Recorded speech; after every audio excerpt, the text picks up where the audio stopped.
welcome back to The Price of Business. I'm your host, Chris Kelso, filling in for Kevin Price. Having a great day this morning and great day in general. Let me tell you, next up we have some great individuals right here. We have Ryan and Nathan. They are with 3D Live. Before we get started, Nathan and or Ryan, introduce yourselves and let us know who you are and what you do. Sure. Hey, guys. This is Ryan Pardiero. I'm the COO of 3D Live. We have a company that does sort of future-looking visual design for concerts, live events, expos, conferences, and we also do virtual reality. So you do 3D and virtual reality for a lot of different events, mainly live events then?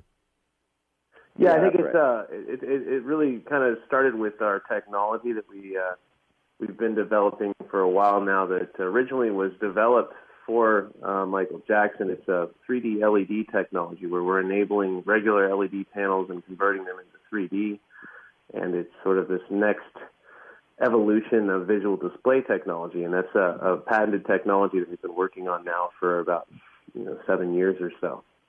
Well, what's amazing is we're seeing, when you go to a concert nowadays or you go anywhere nowadays, and especially with some of our deceased artists, you mentioned Michael Jackson obviously being one of them right there, it's interesting to be able to go and be able to have this interaction now between new artists or artists that had passed away or collaborations that are going back and forth, and that visualization that you have now to be able to see that in a 3D imagery is absolutely amazing to watch. How have you seen that evolution, let's say, over the past 10 years, and where do you see it going forward for the past 10 years? Well, I think it's kind of interesting that there was that, right at really the genesis of the company, there was that Tupac hologram thing, or quote-unquote hologram experience that came out, and everyone was talking about it. Next thing you know, everyone's, running around talking about holography, yet nothing involved in any of those experiences was truly a hologram. It was really just a trick from the 1800s called Pepper's Ghost, where it's really just a double reflected image on mylar or really polished glass. And at that point in time, a lot of conversations were being spurred about, there's going to be a lot of agencies that are going to develop that are going to be based on the identities of deceased individuals, and there'll be this whole machine behind dead people that are going to come to life. And I don't know if I believe that that's really going to happen just yet.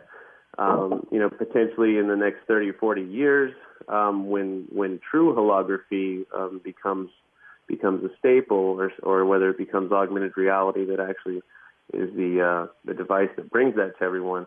But I think really what we're in right now is the birth of immersion entertainment, where you have your AR, your VR, and your 3D coming together and being done now finally in a correct and comfortable manner that actually is spectacular, as opposed to a lot of the early 3D films. And people are actually starting to experience something where it's different, and it's really the key phrase here is immersion, and so with VR coming around, and everyone is being the year of VR, the audiences out there are going to have an expectation of a quality immersive experience where you're surrounded by entertainment, and it's actually done in a fashion that's not rushed to market, but actually is polished.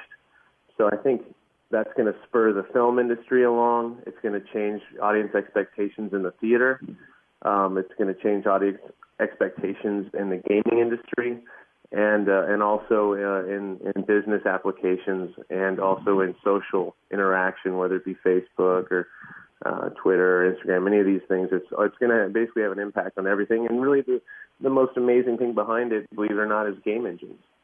Wow. And I can imagine, because the game engines right now, I mean, you look at some of the things that, the Xbox does and all the gamers out there, that's sort of the new thing. That's the new fad is a lot of the younger generations are growing up playing these games that look extremely realistic. And so, to continue that on into business, and, we talk about this all the time, from amusement parks that you do to concerts to trade shows, we're going to see that technology is something that people are going to get used to because it's been ingrained in what they're doing today at such a young age in video gamers, as you mentioned.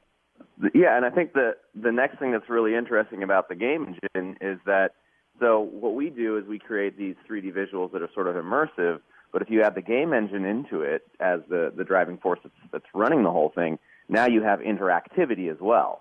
And I think that's definitely something that's going to be demanded by audiences, especially as the next generation is coming up, who's been so used to having a game controller in their hands while they're experiencing their entertainment and being able to actually interact with it. And so that's a whole other area that we work with in VR, and we are beginning to work with our 3D LED as well. That is amazing. You got some great partners also, obviously, on the VR side of things. The virtual reality, with Dell and AMD and HTC and Oculus. I mean, you built some of the world's first in some of those VR market areas. That's been, and I think that was kind of the perfect fit for our company because our specialty has always been stereography.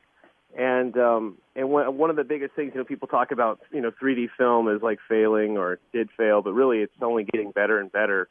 And really, I think a lot of the reasons behind why 3D had a sort of a false start was the market, the television marketplace, the film industry, all trying to make a quick buck instead of actually getting behind a movement of quality entertainment. So we've been kind of technologists behind this, and we've been so passionate about stereo that, a lot of people see VR come about and AR, and they don't even think that, hey, this is really just 3D. This is stereoscopic entertainment and applications.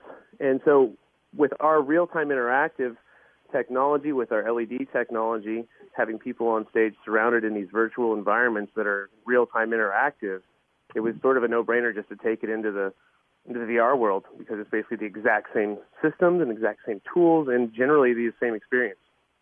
And so what are some of the great projects that you sit here today and go, man, go take a look at this, or these are some of the things that you see today that individuals listening to us right now say, oh, man, I want to go see what that looks like, or I want to have that vision. What are some of the things you're working on or that are active out there? So right now, some of the cool projects that we have out in VR is we have this one called The Lonely Whale. It's called Cry Out, The Lonely Whale Experience. And this is a project that we did with Adrien Grenier from Entourage, with his new foundation called the Lonely Whale Foundation. And it's an environmentally conscious VR project, one of the first of its kind. It uses a 4-player experience with the HTC Vive, and participants sit down in this motion chair that we have by Mediamation. And this chair rocks back and forth. It's hydraulic. It kind of punches you in the back. It has vibrators. It squirts water on you. It's a really fun experience. So we have 4 people at a time hop in, and they get to go on this underwater submarine ride, sort of chasing after this whale. And while you're underwater, you start to see a lot of pollution and some of these other issues that are going on in the ocean. And it's a little bit of a wake-up call, I think, for people to drop into the ocean, see its beauty, and then see how it's also tarnished. And then we get a good message, sort of call to action from Adrian there at the end. That's one of the fun ones in VR that we've got. Nate, you want to tell them a little bit about the park ride? Yeah. Well, and again, the VR thing is it's such a new thing, and everyone's so hot that it's great to play with things in VR that are always the same. And I think that's really just to piggyback on what Ryan was saying.